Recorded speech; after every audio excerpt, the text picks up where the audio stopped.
Welcome to the Hope Sports Podcast, where we believe the best way for you to unlock your full potential is by living into your purpose. We believe discovering your purpose is the only way for you to live a meaningful life. I'm your host, Olympic gold medalist Laura Wilkinson. Each week, I have the privilege of connecting with a different elite athlete to discuss how they win big in and out of their sport. We want you to compete better and live into your purpose as well. So stick around to hear about an amazing opportunity that we have for you. But first, let's talk about today's episode. We are so honored to have Katie Uhlaender on our show today. I personally remember her for that flaming red hair she sported at the last Winter Olympic Games. My daughter and I both agreed that she must be totally awesome because of that hair. And we were right. Katie is not only an incredibly decorated skeleton athlete, but she's also doing important work advocating for athletes' rights and championing others to find confidence in their own identity. Her story is filled with some seriously painful seasons, but her vulnerability with us on today's show, it's truly impactful. So thanks for joining us, and let's dive on in. Katie Uhlaender, thank you so much for coming on the Hope Sports Podcast. We're excited to have you on.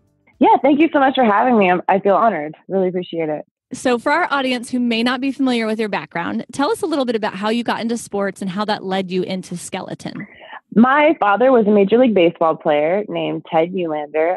My mother was also very active. That's how they met, actually. My mother taught my father how to ski. Oh, wow. So, yeah, I'm like the perfect blend of the throwback traditional cowboy and then hippie ski bum from Colorado. That is who I am. So I got a good mixture. Like, I grew up in Texas, and my dad was very supportive of me as an athlete. I think he helped create my identity as a person, how I approach life and sport. He was very clear on his expectations of me and was very adamant that I hold integrity above all else. So he was clear that, like, of course I want to go out and do my best and win and try to win. But he was more concerned about my effort and what I learned throughout that process of putting my best foot forward than he was about my results. And I think I feel so grateful and blessed for that, especially now at 34, because it gave me a really solid foundation. And I think, especially now it's coming in big time use, it's given me a whole new perspective. It's something I didn't really realize as a kid. Right. What wisdom. That's really cool. So how did you get into the whole skeleton field? Oh, sorry. I forgot that part. No problem. I was graduating high school, and I walked up to this girl. She had shaved head, tattoos, piercings. Like, I guess to everyone else she would look scary, but I just saw an athlete, and I was like, "Oh, you're squatting a lot of weight," which would probably mean you're a fast sprinter. So I walked up to her and I was like, "Hey, do you sprint?" And she's like, "Yeah." And I go, "Do you want to race?" And she goes, "Who the blank are you?" I was like, "Oh, sorry. Yeah, I'm Katie." Didn't miss a beat. It was just like, I would love, I'm trying to be an athlete. I don't know what I'm going to do yet, but I haven't gotten to sprint in a while. And I thought it'd be fun. And she was like, "You're nuts." So we automatically became friends. And she happened to be a bobsledder, and she talked me into trying skeleton. 4 weeks later, I won junior nationals, went to junior world championships. My 8th week ever sliding, I won senior nationals and ended up ranked 6th in the nation within 8 weeks of starting the sport. What? So the federation was like, I was 18 or 19 at the time, and they were like, "Hey, if you want to do this sport, we'll give you free housing, free food, and a scholarship for school. All you have to do is work out and go sledding." And I was like, I thought about it, and I was like, do I want to go get my PhD and be the next Diane Fossey? And for all of you millennials out there, Google her and watch Gorillas in the Mist. She's awesome. Or do I want to go to the Olympics? And I chose to pursue the Olympics thinking I could go back to college. Well, 4 Olympics later, I am now studying for my SATs. Nice. Hey, better late than never. That's cool. Oh my goodness. Okay. So that's awesome. That's just crazy awesome. I love your story. So most of us have never tried skeleton. So tell us what exactly it's like to go face first down a track of ice at 90 miles an hour? I don't know the speeds exactly. I think the record for women is like 92. I think average is like 70 to 80. But we have some tracks that you go hecka fast. So have you ever had those dreams where you're flying? Yeah. And you feel free and your stomach kind of goes into your throat and it's just awesome fun. Yeah. Skeleton's like that, but a little bit more restricted. So you start going down and you get a little scared at first and because you don't have brakes and you can't stop. But then you realize that and you get a little scared at first. But if you're able to embrace it, you find yourself chasing the speed and going with gravity, dancing down the track and craving more of it. And it's something I definitely love very much. Oh, wow. So cool. So like from your first 4 weeks in, you're nationally ranked. And I mean, how was it getting into the Olympics, like kind of your first goal? Like, was that immediately something you thought you could do? Of course. I mean, that was basically, I didn't think of anything small. It was either go get a PhD, be the next Diane Fossey and study gorillas in the jungle, or go to the Olympics. Like, that's how I looked at it. There was no in between. And I was excited to discover how to do those things and figure out how to become my best self. So, yeah, I mean, I wouldn't like start something and be like, well, I don't know, like what I want to do. I'm just here because it's cool. Like, no, I'm definitely going to attack. You just knew. Yeah. I love it. All or nothing. So what was it like then making that first Olympic team in 2006? Oh my gosh. I remember seeing Pavarotti sing and Ferrari's doing donuts to create the Olympic rings and, crying with and holding hands with someone I didn't know that was experiencing the same thing. And Jeremy Bloom causing the Olympians to get roped in because he kept climbing outside of the little circle they put us in. I mean, it was such a great experience. My father was there, my family, my boyfriend. And then as soon as I was done, we traveled Europe because you could go anywhere in 4 hours. So we did Paris, Milan, where else did we go? Torino, Venice. It was like the most amazing experience ever. I think it's one of those moments in life that you're just like, did that really happen? Because it was really cool. That's so awesome. Now, okay, you mentioned your dad. Ted was a Major League Baseball player and that he was very supportive and it just sounds like he gave you so much wisdom, which is beautiful. But was it ever an issue of pressure, like when media started to get involved? Because I'm sure it was always like, Katie, daughter of, da, da, da. Like, was that ever difficult to handle? It wasn't until he passed away. I think that moment is when the Olympic environment swallowed me whole. It was really difficult. I had asked to go home to see him when he was diagnosed with cancer while we were on tour. And the federation said, no, I was not allowed to leave because they needed me to perform so they could get funding for the Olympic year the following year. USSC only funds federations that have medal shots, and I was a huge portion of their performance plan. So I had to stay and compete, and he passed away while I was competing. It devastated me. I have no words. And I mean, I could go into the details of that season, but it was psychologically damaging. And man, it just hurt a lot. And when he passed away, they finally let me fly home for the funeral, and I had to return 4 days later and compete in the World Championships. And I remember I didn't want to go speak to the media, and the federation insisted. So I did. And the first question out of the gate was, how does it feel to lose your father? And what do you think you would think? How do you think you would feel about your performance? And I just remember in that moment, I felt like I had to swallow all of who I was to say the right things that they wanted me to say. The whole reason they put me in front of the media was because they were going to exploit the story to get publicity and sponsors. And it's big for NBC, right? It was a year out from the Olympics. And I was ranked third in the world. Despite all the troubles I had competing while he was sick. And I didn't get to say the things I wanted to. I didn't get to process the grief. It was pretty much from that moment on, I had cameras in my face talking to me about my father, his death, what it meant. They even asked to come. We had a memorial service after the funeral, in November the following year, and spread more of his ashes. And NBC tried to insist that I have cameras there to film it. Wow. And I just never got to deal with my grief or what happened, because it would have been one thing if I had chosen to stay and compete and not been forced to stay. Or I guess forced isn't the right word, coerced. You know, I asked 3 times to go home, and the first time they said they couldn't do it because they needed me. The second time he just said, we can't. And then I think the third time I realized that, you know, they said they couldn't because I was winning. So I was coming in 4th every week. I don't think it was consciously on purpose, but subconsciously, I think I was doing it because I was bitter. I was mad. I did not want to be there. And then they said, you know, your performance must be important to you too. We know your dad would want you to keep competing, and you can make it a few more weeks. So I stayed, and then he died.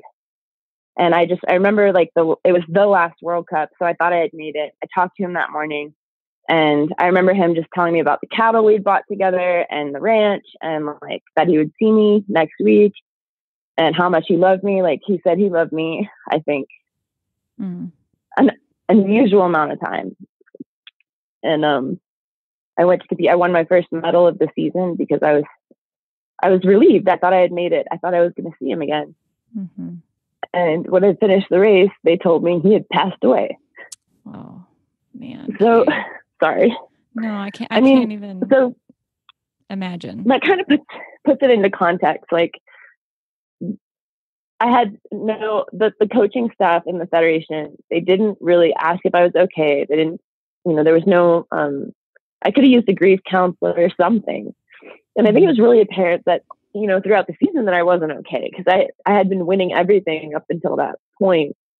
And then thinking back, I was just like, man, you know, making me talk to the media, go to NBC, do all this stuff that they didn't offer. They didn't ask how I felt. And my true feelings were that I was kind of mad at the sport. I blamed it for because I didn't value winning or performing over my family, over my well-being. And it got to a point where I think that is what's expected of you to perform. It's perform at all costs, win at all costs. And that was not who I was. That was not my identity. And that's not what brought me to the sport. So there was a good period of time where, to answer your question, this time I did remember it, my identity and who I was challenged significantly. And it was mostly influenced by the generalized other, or in other words, the expectations of what the federation wanted me to tell the public, of what people wanted to hear versus how I felt and what was really going on. I kind of lost the humanity that I think I personally need to be able to perform well. Oh yeah. I can't. I mean, you said you had to compete like 4 days after the funeral. Like how, I guess, at what point did you grieve? I'm not sure that I ever was given that opportunity, really. And I remember I spoke out at the Olympics about how upset I was. They fined me, took away my stipend, my housing, and told me I had no OTC privileges or training privileges until after I made the team again the following year. I no longer had like my sounding board. I was pretty lost, and I didn't know how to let go of the sport and start something new because I had been in this weird place that was like, oh, I love skeleton. I want to do skeleton, but I love my father and I want to be with my father. And then my father was gone. And then I was like, I was left with this lingering feeling. Well, I was supposed to win an Olympic medal and I didn't. And if I want to do that, I have to be okay with doing these things they're putting in front of me. And it was like a state of cognitive dissonance that I didn't become aware of, I think, honestly, until after Pyeongchang, the 2018 Olympics. So, wow. Yeah. Wow. Live and learn, right?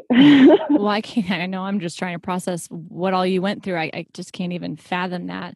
I mean, because not even long after you lost your dad, you broke your kneecap twice and you had 4 surgeries on it.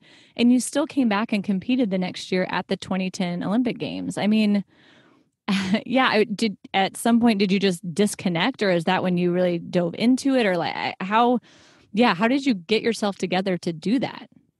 I never did. I don't think you understand. Like I still am working on it.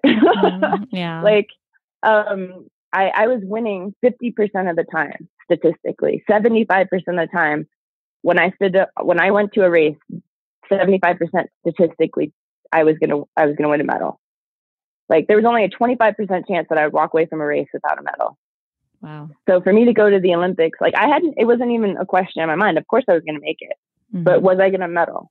Yeah. And I ended up like 7th, I think, or no, 11th at that Olympics.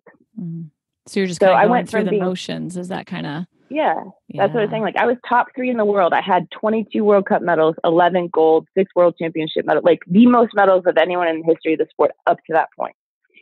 Wow. And I think that it was a huge indicator that something went wrong. I don't think I snapped out of it truly until after this past Olympics, because something similar happened with my best friend passing away. So now I'm left at like this point where I'm like, okay, well, now I'm regaining my own agency. Like I'm remembering what it's like to do things for myself, for me, like who I am, what I'm about. And I can start saying no. I can start creating boundaries. And if I do go to another Olympics, it'll be for myself and for completely different reasons. Like I feel invigorated again. Good. But yeah, I mean, like I think that me shattering my kneecap 6 weeks after my father passed, it was another symptom of what I was going through mentally. I crashed a snowmobile. I think I was just kind of lost and numb and sad. And like I didn't have anybody. Like I was alone. So I don't really know how to describe what that was like. No, I think that was a very good description. I think it just goes to show us that like you can't just block things out and then perform. Like, you know, things in your life have to be together, and it's important, you know, who's in your life and what else is going on behind the scenes. Like sometimes we just forget that. We think, oh, I can block it out and I can just do this thing. But it's your whole person, right? I mean, that's kind of what you keep saying. It's like everything has to kind of be together to make it all work. For me, I mean, there are some people, and that's what I think, that's the difference. Like some athletes begin as like children, right? And they become taught that performing is like part of who they are. Like winning, it like defines them, right? That was never me.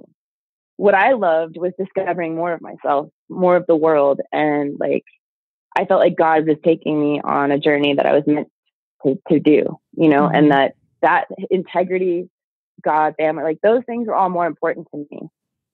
And I somehow, like, I think I got, you know, tricked. I don't know. I got sucked into the other aspect of it.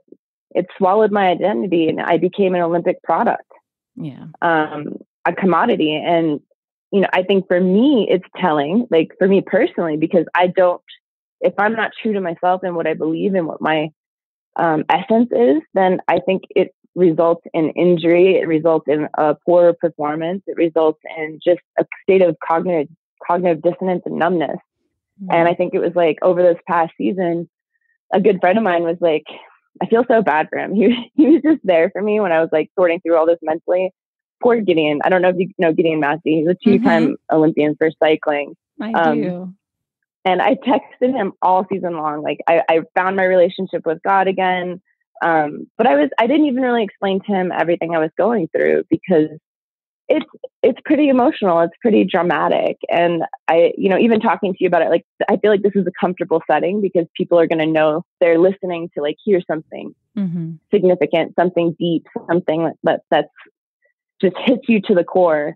But in real life, it's really difficult to find people that are willing to listen or engage, because it shows vulnerability. Like for you to show your emotions or talk about the way you're processing life or the ways you're focused or the things you're facing. I think it's really rare to find the right people to do that with. And it's important for me personally to have a relationship with God. And I think that whole process, I'm so thankful to have had a friend like that. But you know, I'm coming back to realizing, and this is really important, guys. This is an important part of the lesson, that the only one who knows if you're okay is you. And it truly comes down to being honest with yourself about what you're okay with doing and what you're not. And the thing I forgot was in that moment, when I said I didn't want to speak to the media, I should have just stuck to that and said no. When I said I wanted to go home, I should have stuck to that and pushed and not moved on my ground on that.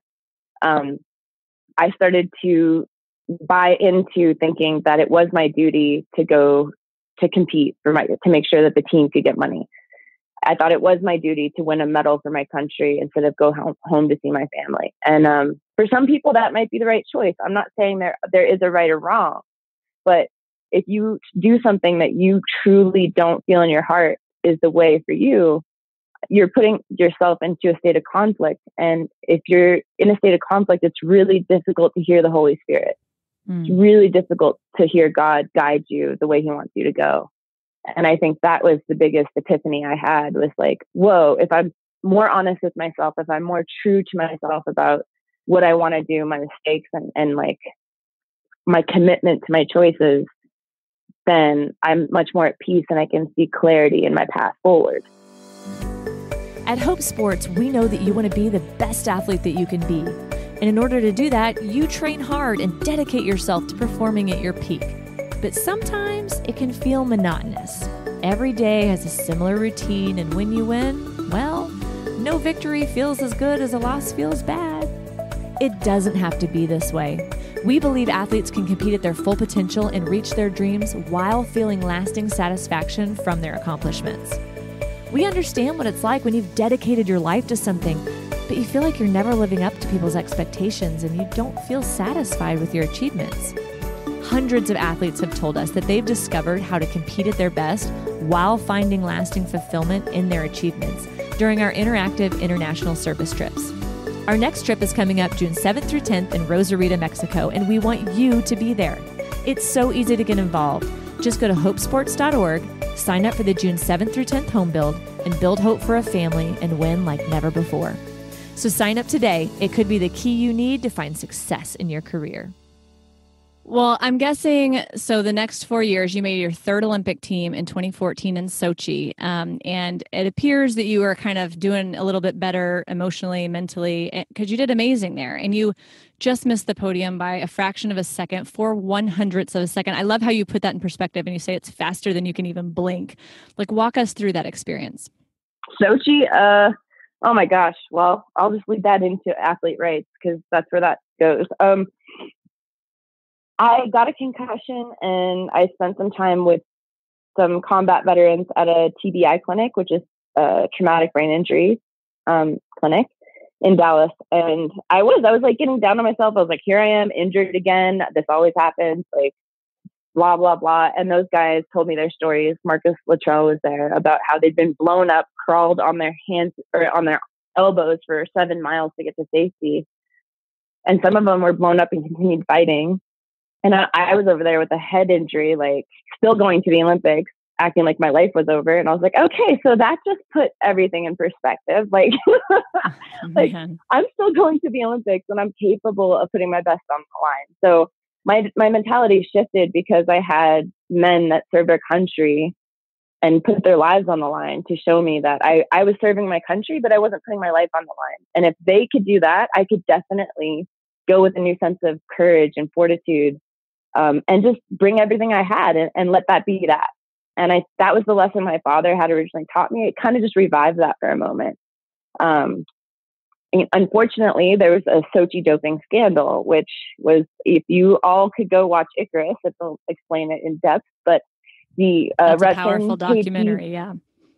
The Russian KGB and the sports minister of Russia conspired to cheat. So they helped the athletes take testosterone and different performance-enhancing drugs at the Olympics.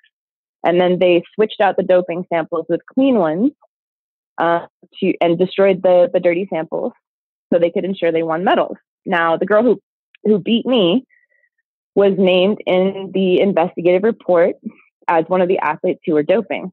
You didn't know that at the time, though, did you?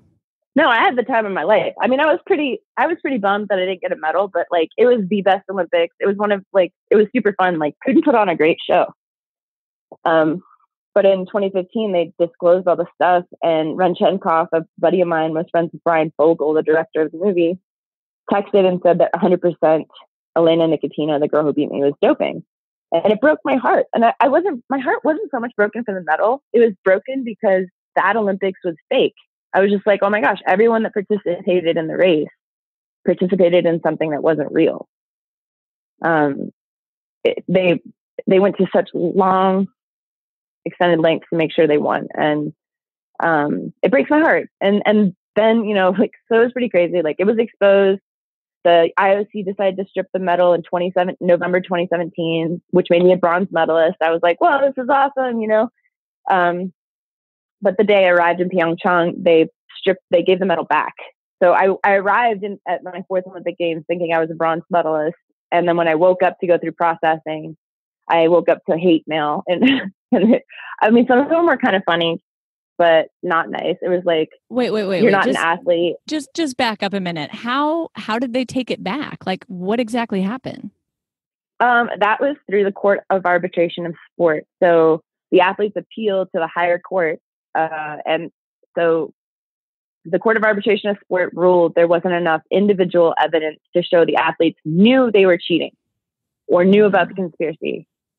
So, I mean, I'll just skip the sad Pyeongchang part, but I wrote a letter after the 2018 games after experiencing that. And I said, I appreciate that you are attempting to protect the individual athlete rights. However, I think you've done the opposite.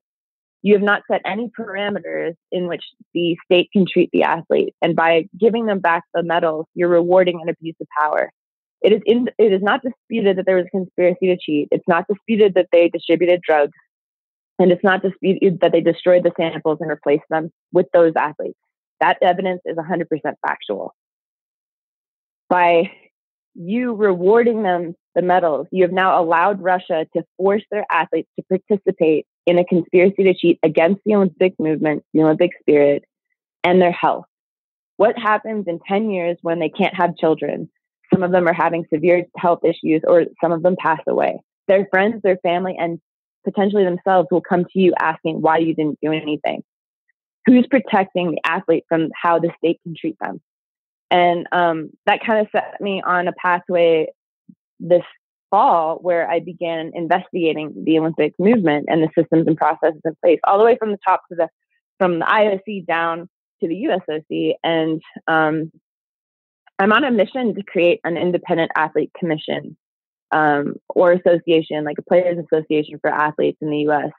I'm hoping it could be recognized by the United States Olympic Committee, acknowledging that there is a cultural issue, that there's a problem, that the athletes have nowhere to go outside of their federations or the National Olympic Committee, NOCs, to negotiate, mediate on their behalf, or hold their well-being first.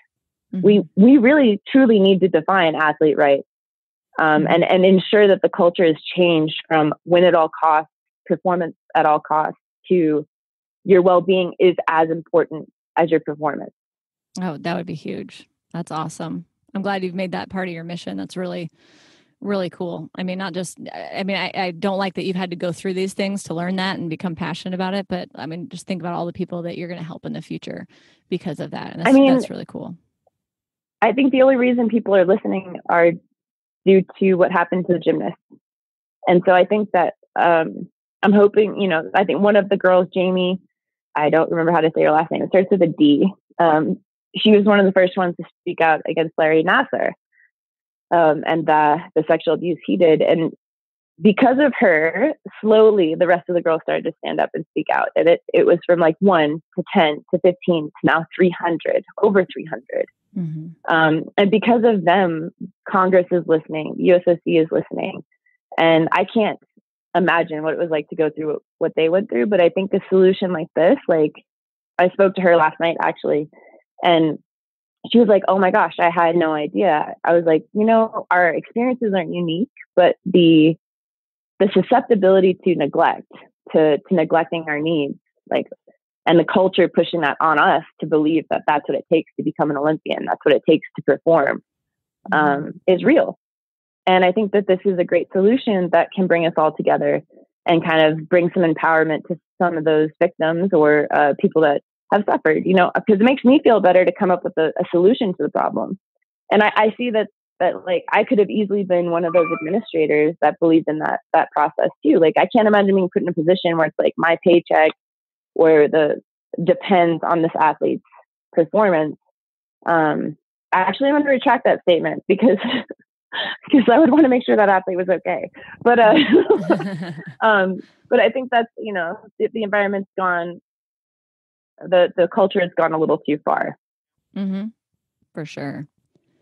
Well, now that lead up that we were talking about to Pyeongchang, your fourth Olympic Games, can't believe you've been to four. That's so cool. I mean, it was difficult on so many levels. Like, obviously, you just talked about the whole finding out about the medals from Sochi.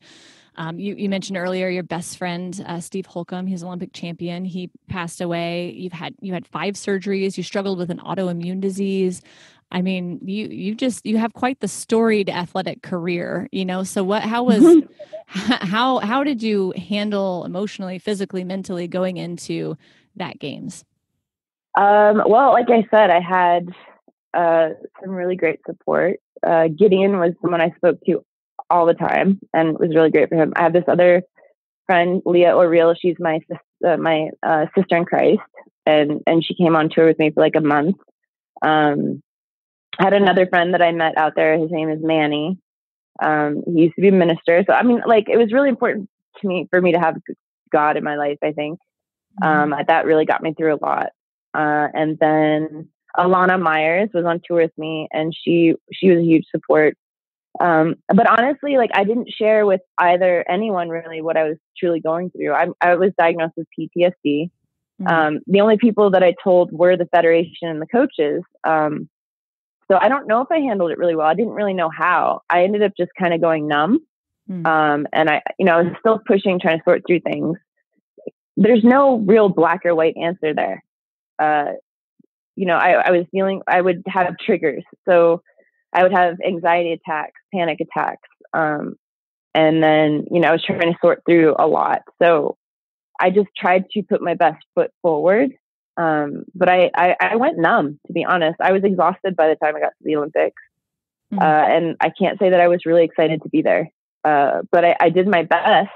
And I was very aware that I was a role model for a lot of people. So I made sure to be clear about the good things. Like, I was really happy about the fact that I got to start a relationship with my mom again. I was really happy to have really had a come to Jesus moment that year. And I was really grateful for my friends and family, but that doesn't change the fact that I was dealing with a lot, and I was emotionally exhausted. And like, there are plenty of moments I didn't feel like I handled myself well at all. I sent way too many long texts to Gideon. Gideon, if you're listening, thank you. Yeah. But I mean, that's what friends are for, right? And if they can really understand who you are and what you're going through, like, and not judge you for it, that's pretty awesome. I mean, it's tough, right? Like, I don't know how I dealt or processed it. I think I still am. Like, I finally got, thanks to Talkspace and Michael Phelps, I got some real help. The USSC doesn't have any true mental health resources. So when I told them I was having panic attack, anxiety attacks, they didn't really know what to do. And then when I asked for help, they just kind of brushed me off. So I'm really grateful that, I have the right people in place to help now. But it's still a process. Like, I'm just starting to get back on ice, and I get triggers every once in a while, or a night terror, and I can't sleep. But I think it's definitely getting a lot better. It's much less intense than it was. I should have clarified. I got PTSD because in May 2017, I found my best friend, Stephen Holcomb, passed away in the Olympic Training Center from an overdose. He accidentally took too many sleeping pills and drank, and it ended up being lethal.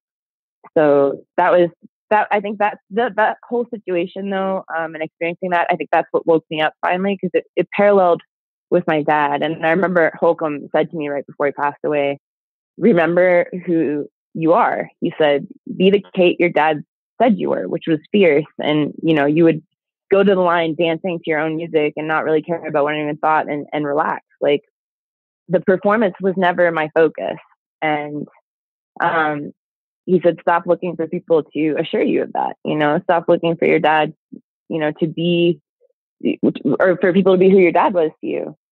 So when Holkie passed away, I was like, it kind of snapped me out of it, I think. And like I said, I'm regaining my own agency, and going through these therapies and stuff. That's when I started to realize, like, wow, that's where all my trauma came from, was when I swallowed who I was to perform.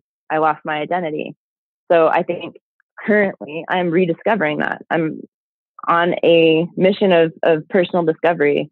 And I'm grateful to have rediscovered God along that way, which I think is huge because he was always a huge part of my life in the past.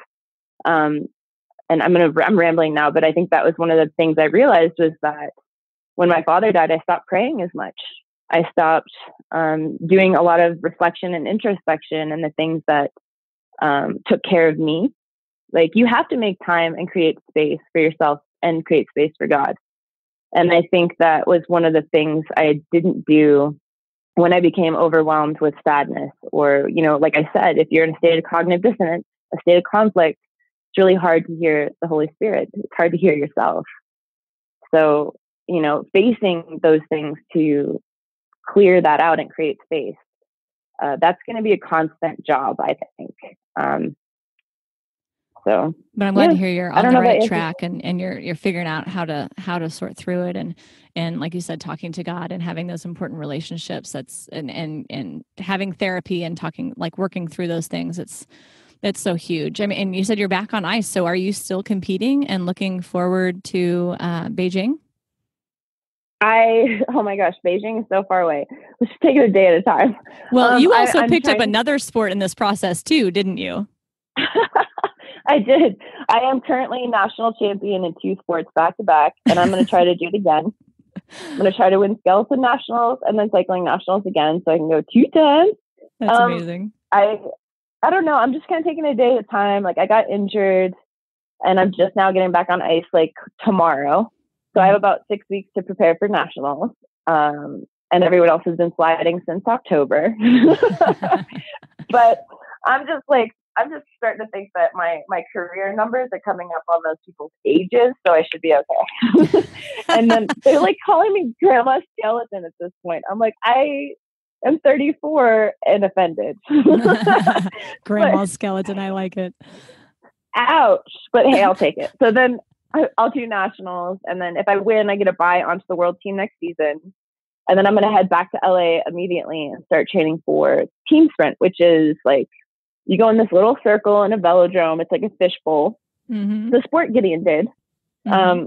And my teammate is Mandy Marquette, I think. I like calling her Marquette because it's French.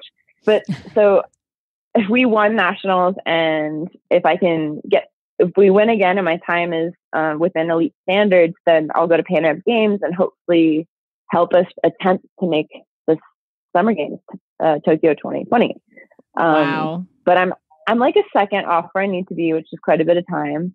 And I haven't had a lot of experience on a bike, but I'm really enjoying it. And the community is fantastic. I love being a part of a team. I love that I can do it and stay in one place. Like with skeleton, I have to travel nonstop. So I think I'm ready to like transition into not traveling as much. And I was in LA up until like last week. I have to say 70 degrees in mid-January. It was pretty awesome. A far cry from the skeleton, area, I'm sure. Yeah. And then like Christmas was super rad. I wanted to get a palm tree and put like a Charlie Brown decoration on it, and then just wear an ugly sweater because it's perfect. Like warm enough to where you don't need a coat, but cool enough to where like a sweater's appropriate. I was like, this is great. This is Christmas. This is the way I want it. Oh, that's awesome. Well, cool. Well, where can we follow you? Because you're absolutely incredible. You're awesome. So where can we follow you online to continue to be inspired and encouraged by you and cheer you on toward Tokyo and Beijing, perhaps?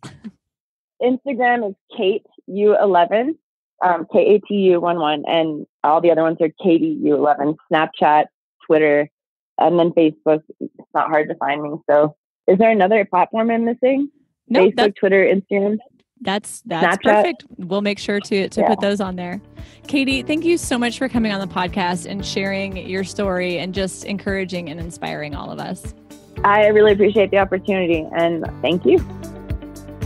Wow, I love how vulnerable Katie is willing to be with her story, knowing that her openness can encourage others to take an honest look at themselves as well, and perhaps even be bold enough to engage with where they're at.